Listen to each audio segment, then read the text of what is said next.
Bapak, Ibu, Saudara yang terkasih dalam Tuhan Yesus Kristus, saya akan membacakan Warta Lisan GKI Gondomono Semarang, Minggu tanggal 12 September 2021 demikian. 1. Kebaktian Minggu. Kebaktian hari ini Minggu 12 September 2021 dilaksanakan A. Onset di gereja pukul 7 dan pukul 9. Saudara dimohon untuk memastikan dalam kondisi sehat, diutamakan yang sudah menerima vaksin dan wajib memperhatikan serta menaati protokol kesehatan supaya kita dapat berbakti dengan aman dan nyaman. B.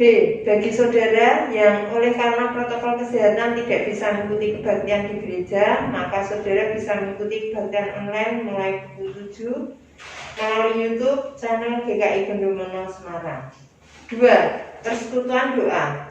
Persekutuan doa jemaat dilaksanakan pada hari Selasa tanggal 14 September 2021 pukul 19 via Zoom meeting. Saudara dimohon untuk mengikutinya. 3. Persekutuan keluarga. Persekutuan keluarga dilaksanakan pada hari Kamis tanggal 16 September 2021 pukul 19 via daring atau internet dengan channel YouTube GKI Gondomono Semarang. Saudara dimohon untuk mengikutinya. Yang keempat, persekutuan wilayah gabung. Persekutuan wilayah gabung dilaksanakan pada hari Jumat tanggal 17 September 2021 via Zoom meeting. Saudara dimohon untuk mengikutinya. Mari saudara, kita siapkan hati dan pikiran kita untuk mengikuti kebaktian ini dengan bersaat teduh sejenak.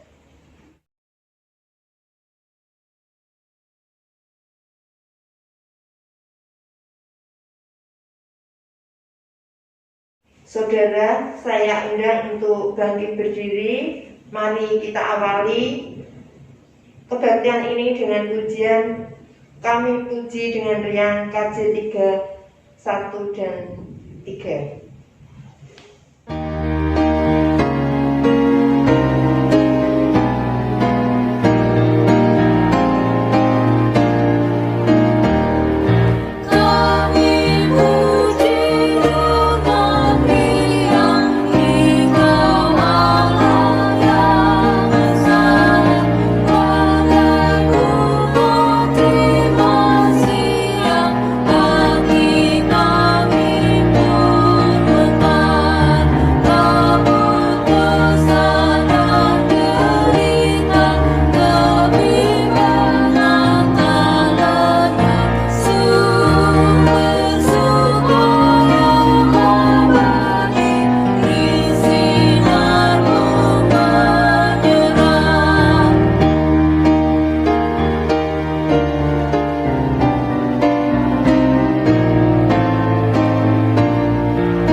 Saudara yang dikasihi Tuhan, mari kita memulai kebaktian minggu ini dengan sebuah pengakuan bahwa pertolongan kita berasal dari Tuhan, Pencipta dan Pemelihara langit dan bumi. Amin. Amin.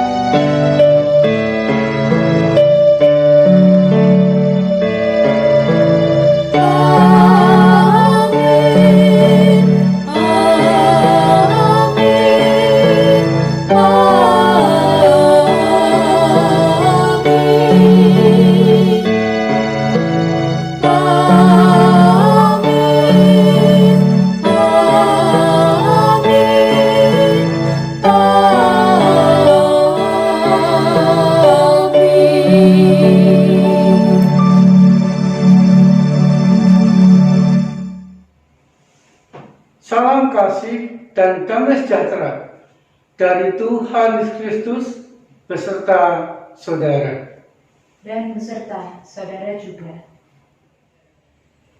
Saudara, mari kita mensyukuri pengampunan Tuhan, melegakan dan mengubah kehidupan melalui Yesaya 1 ayat 18b demikian. Sekalipun dosamu merah seperti kirmisi, akan menjadi putih seperti salju. Sekalipun berwarna merah seperti kain kasuban, akan menjadi putih seperti bulu domba.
Saudara dikasih Tuhan, mari kita berdoa untuk mengakui dosa kita di hadapan Tuhan. Kita berdoa, saudara. Kami bersyukur ya Tuhan, di tengah-tengah ketidaksetiaan kami, di tengah-tengah pelanggaran yang sering kali kami lakukan, Engkau tetap setia kepada kami, setia mengampuni kami, ketika dengan sungguh-sungguh kami mengakui dosa kami di hadapan Tuhan, setia mendampingi, memulihkan, dan memperbaiki kehidupan kami, setia membimbing kami, supaya kami senantiasa tetap dan senantiasa di jalan Tuhan. Tuhan, supaya kami sungguh-sungguh mengalami kesetiaan itu, dalam arti mengalami pengampunan, pemulihan kehidupan kami, perkenankanlah secara pribadi kami mengakui dosa dan salah kami di hadapan Tuhan.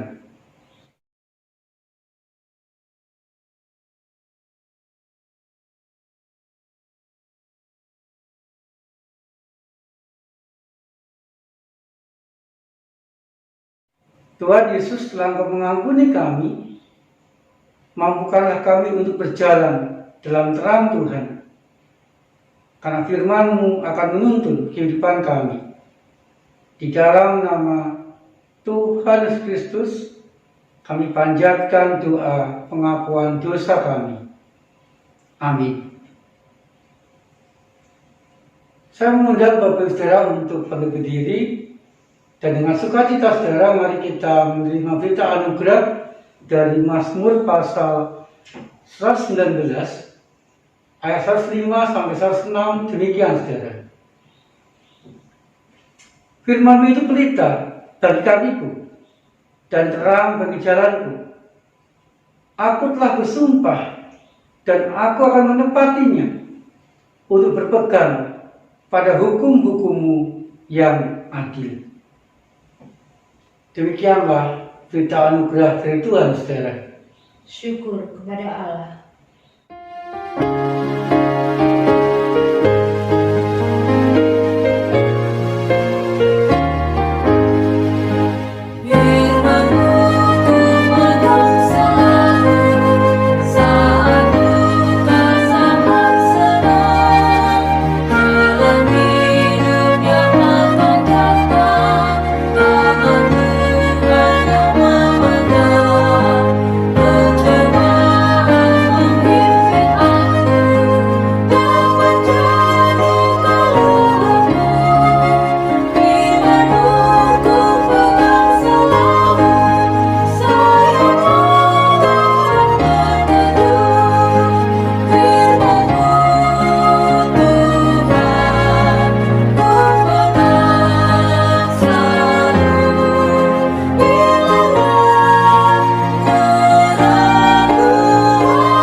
Saudaraku yang dikasihi Tuhan, sebelum kita membaca dan merenungkan firman Tuhan, mari kita kembali berdoa meminta bimbingan Roh Kudus. Kita berdoa, saudara. Tuhan Yesus, mampukan kami untuk senantiasa memegang dan melakukan firman-Mu, sehingga firman-Mu itu menguatkan, membimbing, dan memampukan kami menjalani suka duka, bahagia cerita kehidupan kami dengan baik. Dan biarlah saat ini kami juga membuka hati kami, membuka kehidupan kami, supaya kami kembali menemukan kehendak Tuhan melalui pemberitaan firman Tuhan saat ini. Nyatakanlah kehendak-Mu ya Tuhan, kami siap membaca, merenungkan, dan siap diubah dan berubah sesuai dengan kebenaran firman Tuhan. Di dalam nama Tuhan Yesus Kristus kami panjatkan doa kami. Amin. Saudara dikasihi Tuhan, kita akan membaca dan merenungkan firman Tuhan dari Injil Markus pasal 8 ayat 27 sampai 38. Demikian saudara. Kemudian Yesus beserta murid-muridnya berangkat ke kampung-kampung di sekitar Kaisaria Filipi.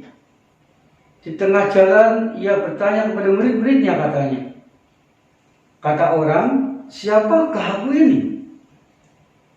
Jawab mereka, ada yang mengatakan Yohanes Pembaptis, ada juga yang mengatakan Elia, ada pula yang mengatakan seorang daripada nabi. Ia bertanya kepada mereka, tetapi apa katamu? Siapakah aku ini? Maka jawab Petrus, engkau adalah Mesias. Lalu Yesus melarang mereka dengan keras supaya jangan beritahukan kepada siapapun tentang Dia.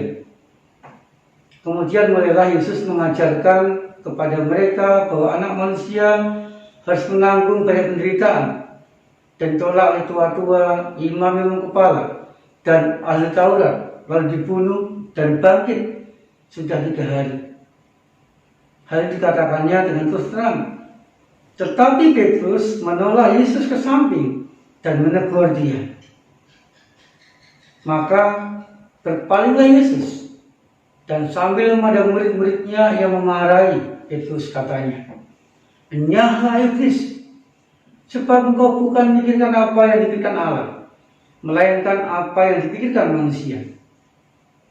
Lalu Yesus memanggil orang banyak dan murid-muridnya dan berkata kepada mereka, setiap orang yang mau mengikut aku, ia harus menyangkal dirinya, memikul salibnya dan mengikut aku. Karena siapa yang mau menyelamatkan nyawanya, ia akan kehilangan nyawanya. Tetapi barang siapa kehilangan nyawanya karena aku dan karena Injil, ia akan menyelamatkannya. Apa gunanya seorang oleh seluruh dunia, tetapi ia kehilangan nyawanya? Kenapa kan dapat diberikannya sebagian nyawanya? Sebab barang siapa malu karena aku dan karena perkataanku tengah-tengah angkatan tidak setia dan berdosa ini, anak manusia pun akan malu karena orang itu apabila ia datang kelak dalam kemuliaan Bapanya diiringi malaikat-malaikat kudus. Demikianlah pembacaan sabda Tuhan, saudara. Yang berbahagia adalah kita semua yang senantiasa membaca, merenungkan, dan melakukan firman Tuhan dalam kehidupan kita sehari-hari. Haleluya.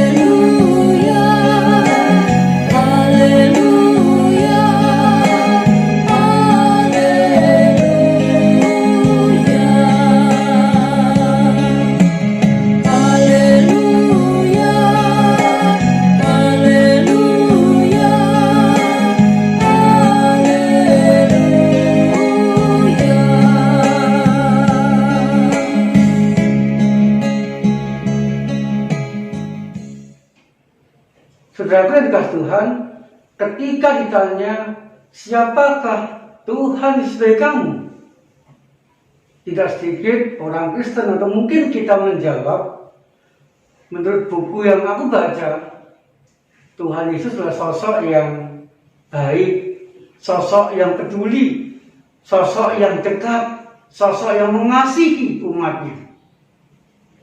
Ada juga yang mengatakan menurut ibu itu, Tuhan Yesus adalah sosok yang mampu menyembuhkan segala macam penyakit. Ketika si ibu itu sakit, berdoa, dan dia disembuhkan oleh Tuhan Yesus. Ada juga yang menjawab, menurut Pak Pendeta, Tuhan Yesus adalah sosok yang senantiasa mau menolong, menguatkan, dan memberi jalan keluar atas segala permasalahan, atas segala pergumulan yang dihadapi oleh umatnya. Saudaraku dikasih Tuhan, kalau kita mencermati jawaban-jawaban tadi, itu merupakan pengenalan Tuhan Yesus berdasarkan kata orang, berdasarkan buku yang dia baca. Bukan pengenalan berdasarkan pengalaman hidupnya bersama dengan Tuhan Yesus. Dan Tuhan, ketika pengenalan kita, iman kita kepada Tuhan Yesus berdasarkan kata orang, bukan pengalaman pribadi, membuat iman kita tidak kuat. Seringkali kita kecewa karena kita tidak mengalami apa yang kita dengarkan dari orang lain. Kita sakit ya sembuh-sembuh, kita punya masalah tidak selesai-selesai, dan kita pun juga mengalami berbagai macam pergumulan dalam kehidupan kita. Sehingga dia mengatakan, kok seperti ini ya? Tuhan berbeda dengan apa yang kudengar dari orang-orang sekitarku. Saudara yang dikasihi Tuhan, dalam perikop yang kita baca tadi, Tuhan Yesus juga bertanya kepada para murid tentang dirinya. Pertama kali Tuhan menanyakan, menurut banyak orang, siapakah aku ini? Saudara, ketika ditanya, menurut banyak orang, maka para murid memberikan banyak jawaban kepada Tuhan Yesus. Ada yang mengatakan, engkau adalah Yohanes Pembaptis, seorang yang setia, menyampaikan nasihat-nasihat, walaupun yang nasihat beraja dan dihukum mati, dia setia melakukannya. Ada yang mengatakan engkau adalah Nabi Elia, sosok Nabi yang setia membawa bangsa Israel ke jalan Tuhan. Dan karena kebaikan kesetiaannya, Nabi Elia tidak pernah mati, diangkat ke surga langsung oleh Allah. Dan ada yang mengatakan engkau adalah nabi-nabi yang lain, orang yang dipakai untuk menyuarakan suara Tuhan. Banyak jawaban disampaikan para murid ketika ditanya menurut banyak orang. Tetapi saudara, ketika ditanya, menurut kamu siapakah aku ini? Maka tidak banyak murid yang menjawab, dan hanya Petrus yang menjawab, engkau adalah Mesias. Mesias artinya, saudara, Tuhan Yesus adalah juru selamat yang terus berkarya untuk keselamatan, mengampuni, memulihkan kehidupan umat, dan juga membawa umat kepada kehidupan yang lebih baik dari hari ke hari. Saudara, Petrus menjawab seperti itu, bukan dari kata orang, tetapi dari pengalaman yang dia rasakan dari kehadiran Tuhan dalam hidupnya. Dia merasa Tuhan Yesus menyelamatkan hidupnya, Tuhan Yesus mengubah hidupnya, Tuhan Yesus membawa hidupnya kepada keadaan yang lebih baik. Iman berdasarkan pengalaman, bukan berdasarkan kata orang. Saudara Tuhan, mengapa Tuhan Yesus menanyakan seperti itu? Karena Tuhan Yesus ingin mempersiapkan iman para murid. Tuhan Yesus menyadari bahwa perjalanan ke depan merupakan sebuah perjalanan yang penuh dengan penderitaan. Tuhan Yesus harus menderita, harus dianiaya, harus diolok-olok, dan demi menyelamatkan manusia, Tuhan Yesus harus mati di atas kayu salib. Saudara, Tuhan ingin supaya para manusia mempunyai iman yang teguh, walaupun nantinya mereka pun juga harus menyaksikan segala sesuatu yang dialami Tuhan Yesus. Tuhan ingin supaya para murid tidak luntur iman, tidak patah semangat. Tuhan ingin supaya para murid siap memikul salib, menanggung penderitaannya masing-masing. Tuhan ingin supaya para murid tetap memegang imannya, tetap percaya, tetap yakin kepada Tuhan Sang Juru Selamat, walaupun harus menghadapi berbagai macam penderitaan dalam kehidupan mereka. Saudara dikasih Tuhan, demikian juga dengan kehidupan kita. Kita pun juga perlu beriman berdasarkan pengalaman kita dengan Tuhan Yesus. Kita mengalami sendiri Tuhan Yesus yang mengasihi kita. Kita mengalami sendiri pertolongan Tuhan. Kita mengalami sendiri cinta kasih Tuhan. Kita mengalami sendiri kehadiran Tuhan dalam kehidupan kita. Saudara, ketika kita beriman berdasarkan pengalaman di bidang masing-masing, maka iman kita akan kuat. walaupun menghadapi berbagai macam pergumulan, berbagai macam kesulitan, berbagai macam penderitaan, berbagai macam sakit penyakit, tetap iman kita kepada Tuhan Yesus tetap kuat, teguh, tidak mudah patah semangat, tidak mudah menjauh dari Tuhan, tidak mudah kecewa karena keadaan. Tetapi kita percaya bahwa Tuhan Yesus mampu menolong dan memampukan kita menjalani kehidupan kita dengan baik dari hari ke hari. Saudara kasih Tuhan, mari kita meneladani Petrus. Ketika kita ditanya oleh Tuhan Yesus, menurut kamu, siapakah aku ini? Maka dengan lantang kita mengatakan, Tuhan, Engkau adalah Mesias. Mesias yang sudah menolong hidupku. Mesias yang sudah menyelamatkan hidupku. Mesias yang sudah mendampingi aku. Mesias yang sudah memampukan aku menjalani hidup dengan baik dari hari ke hari. Saat hening bagi kita semua.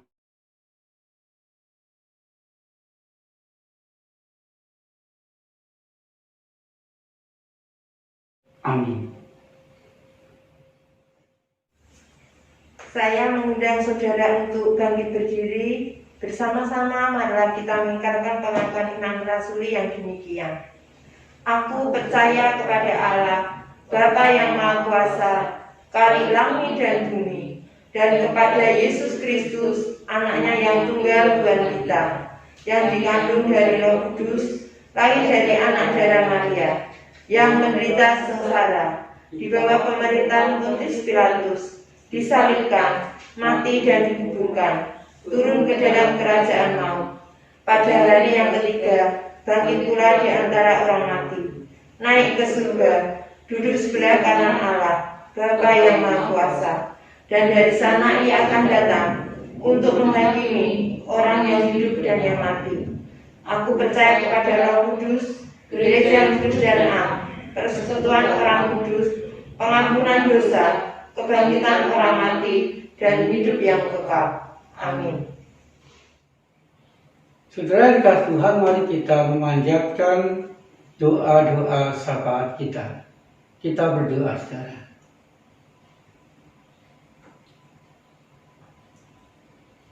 Kami bersyukur ya Tuhan untuk karya-Mu terhadap kehidupan kami, terhadap keadaan sekitar kami. Karena terbukti pandemi corona semakin menurun dan keadaan kehidupan kami pun juga semakin membaik. Kami rindu ya Tuhan, Engkau terus berkarya dalam kehidupan kami, kehidupan orang-orang sekitar kami, dalam keadaan kami masing-masing, sehingga pandemi ini semakin berkurang dan berkurang, sehingga perekonomian bisa membaik kembali, pendidikan bisa kembali dilaksanakan secara onsite, walaupun beberapa tempat sudah mulai dicoba secara onsite. Kami berdoa bagi yang sakit, biarlah kesembuhan senantiasa mereka dapatkan, kekuatan dirasakan, sehingga harapan itu masih ada dalam kehidupan mereka. Bagi yang bergumul, biarlah pendampingan-Mu, karya-Mu membuat mereka mampu menemukan jalan keluar terbaik untuk segala pergumulan dan permasalahan yang mereka hadapi. Tuhan, kami juga berdoa di gereja Tuhan, biarlah di masa pandemi yang belum berakhir ini, gereja Tuhan terus melayani, sehingga berkat-Mu senantiasa melimpah di tengah-tengah kehidupan gereja, dan gereja pun juga boleh menjadi berkat bagi jemaat dan masyarakat sekitarnya. Kami berdoa kami sekeluarga ya Tuhan, biarlah kami berhidup dengan bahagia, dengan rukun, saling menopang, saling mengasihi di tengah-tengah keluarga kami, sehingga sungguh keluarga kami di tempat yang menyenangkan, membahagiakan di dalam kehidupan kami. Terima kasih ya Tuhan, kami pun juga menyerahkan pemerintahan kami, supaya mereka pun juga boleh memimpin bangsa ini dengan bijak. Berdoa bagi para medis dari rumah sakit, biarlah Tuhan terus memakai mereka untuk menyembuhkan orang-orang yang sakit. Terima kasih ya Tuhan, di dalam nama Tuhan Yesus Kristus kami panjatkan doa-doa syafaat kami. Amin. Saudara, dengan penuh syukur maka kita memberikan persembahan yang terbaik bagi Tuhan. Kita akan mendasari persembahan kita dengan membaca 2 Korintus 8 ayat 12 demikian. Sebab jika kamu rela memberi, maka pemberianmu akan diterima. Kalau pemberianmu itu berdasarkan apa yang ada padamu, bukan berdasarkan apa yang tidak ada padamu. Saudara sekalian, persembahan dapat saudara berikan melalui transfer ke rekening Bank Mandiri Semarang dengan nomor 13500000998 995 atas nama GKI Gondomono Semarang. Atau saudara dapat memberikan persembahan secara mandiri di dalam amplop dan dititipkan ke TU pada jam kerja atau dimasukkan ke kotak persembahan di gereja. Marilah saudara dengan bersukacita kita berikan persembahan kita.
Jemaat dimohon untuk berdiri. Mari kita membawa persembahan kita dalam doa. Jikalau kami membawa persembahan ini kepadamu ya Bapa, kami mengaku bahwa uang yang tidak kami persembahkan adalah juga milik-Mu. Tolonglah kami agar kami mempergunakannya dengan sebaik-baiknya untuk pekerjaan-Mu dan bagi sesama kami. Dalam nama Juru Selamat kami, Yesus Kristus. Amin.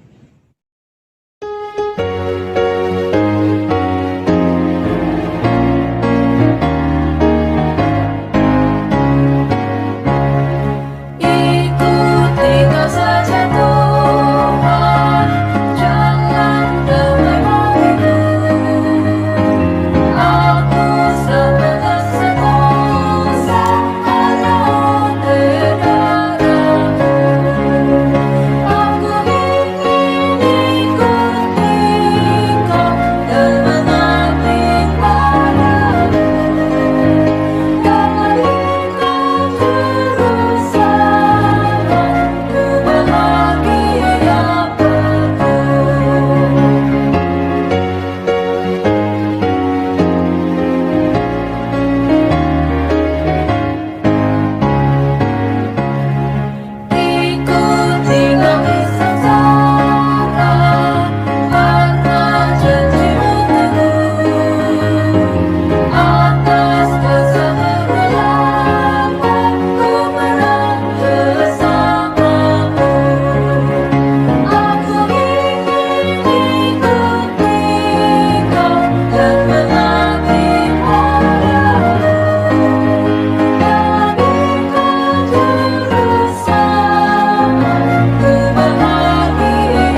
mengakui, mensyukuri, dan mengalami kasih dan karya Tuhan Yesus dalam kehidupan kita, sehingga kita tercukupi dan terberkati di sepanjang hidup kita. Terimalah berkat dari Tuhan. Kasih karunia dan damai sejahtera dari Allah Bapa dan Tuhan Yesus Kristus, serta persekutuan dengan Roh Kudus, menyertai saudara kini dan selamanya. Haleluya. Amin.